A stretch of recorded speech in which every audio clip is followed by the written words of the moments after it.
Oke, Assalamualaikum warahmatullahi wabarakatuh. Perkenalkan, nama saya Riko Maulana Putra Bowo dari kelas Informatika 102 di semester 1 dengan NIM saya 2504010101031. Di sini saya ingin mempresentasikan sebuah makalah yang saya buat dari tugas pertama yaitu memori internal untuk UTS di arsitektur dan organisasi komputer yang didoseni oleh Pak Catur Nugroho, Eskom Mkom. Nah, di sini dimulai dengan pengertian memori internal. Jadi, memori internal itu adalah komponen memori yang berada langsung pada motherboard dan dapat diakses langsung oleh prosesor. Nah, memori internal itu berfungsi untuk menyimpan data, instruksi, dan program yang sedang digunakan. Memori internal juga termasuk dalam memori primer, seperti register, cache, dan main memory, atau yang lebih sering kita kenal yaitu RAM atau ROM. Nah, berikut ini adalah hierarki dari memori internal itu sendiri. Nah, hierarki ini saya buat itu berdasarkan kecepatan, kapasitas, serta yang terakhir adalah lokasinya. Nah, kita mulai dari yang hierarki paling bawah, itu nomor pertama yaitu L1 cache.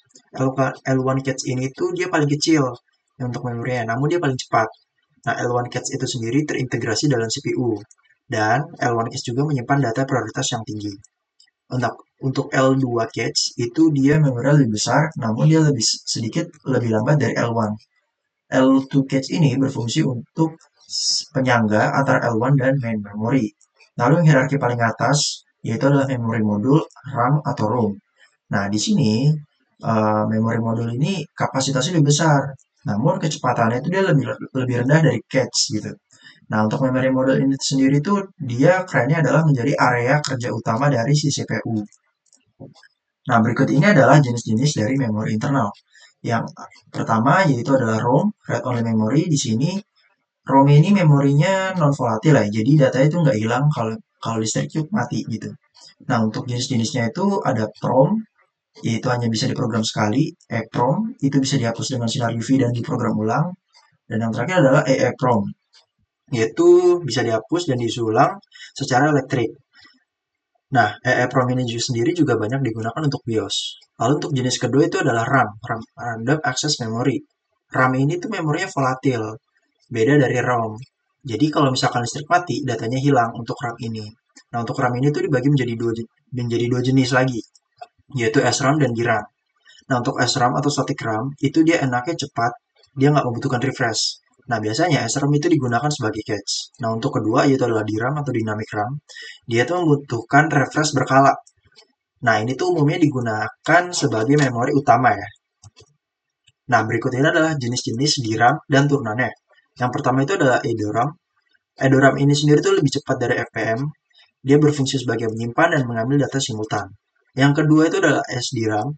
Dia itu sinkron dengan bus system dan kecepatannya itu bisa sampai 100 MHz. Nah, untuk ketiga itu adalah DDR-RAM. Itu itu adalah DDR1 sampai DDR4 sekarang. Nah, ini tuh dia jenis DDR ini tuh jenis RAM ini tuh dia untuk transfer data di dua sisi clock. Jadi dia bisa punya performa itu lebih tinggi. Nah, untuk RDRAM, dia memiliki kecepatan tinggi karena dia memakai slot dari RIMM. Nah, yang kelima itu adalah MRAM. Dia itu cepat, hemat daya, dan mendukung startup instan. Nah, berikut ini itu ada jenis-jenis dari DRAM ya. Ini tuh turunannya dari yang RAM ini. Nah, ini untuk yang part 2-nya itu yang ada SPD, itu Serial Presence Detect. Itu adalah chip EEPROM kecil pada RAM yang menyimpan info modul. Yang kedua itu ada SLD RAM, itu adalah alternatif dari RD RAM dan dengan bandwidth tinggi. Yang ketiga itu ada SODIMM, yaitu RAM-nya itu kecil untuk laptop. Yang keempat itu NVRAM. Nah, dia ini RAM-nya non-volatil, jadi dia gunain baterai lithium. Yang kelima nih yang terakhir itu adalah VGRAM, yaitu RAM khusus untuk video adapter atau kartu grafis. Berikut ini adalah kesimpulan dari makalah saya yang berjudul memori internal. Jadi, memori internal itu adalah bagian penting dalam kerja komputer karena dia menentukan kecepatan akses data oleh prosesor. Lalu, memori internal itu terbagi menjadi dua jenis utama, yaitu ROM, Read Only Memory, itu adalah uh, memori yang non-volatil untuk menyimpan firmware atau instruksi permanen. Lalu yang kedua itu ada RAM, Random Access Memory.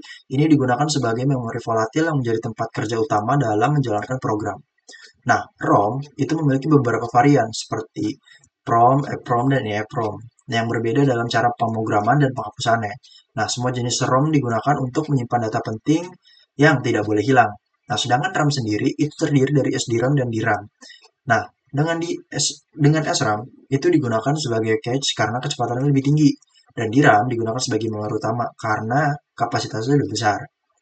Nah, memori internal sendiri itu memiliki peran yang sangat vital karena semakin cepat memori bekerja, semakin tinggi pula performa komputer dalam memproses data dan menjalankan aplikasi. Sekian presentasi dari saya, kurang lebih mohon maaf. Wassalamualaikum warahmatullahi wabarakatuh.